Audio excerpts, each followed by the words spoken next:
আসসালামু আলাইকুম। আসলে তোমরা সকলে ভালো আছো, আমি ভালো আছি। আজকে আমি তোমাদেরকে দেখাবো আমি কিভাবে চিরুনিতে রং করবো। এটা পড়েছিল চিরুনিটা, আমি এটাকে ভাবলাম একটু পিঙ্কিশ ভাব এনে দেওয়া যাক, তাই আমি ফার্স্টেই এটাকে পিঙ্ক করে নিলাম আমার রং দিয়ে।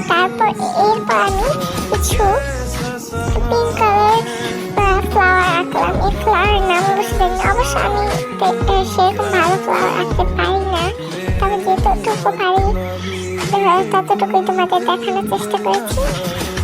এই ফ্লাওয়ারটা পুরো আমি ভরে এঁকে দিলে এখন ভালো লাগছে না, আমার মনে হচ্ছে পরে দিয়ে আমি এখান থেকে হোয়াইট নিয়ে নিই। হোয়াইটের বদলে আরেকটা কালার আছে, ওইটা নিচ্ছি। তারপর আমি দুটো কালার মিক্স করে, টিয়া কালার আর সবুজ গ্রিন কালার মিক্স করে পাতার একটা পাতা দিয়েছি।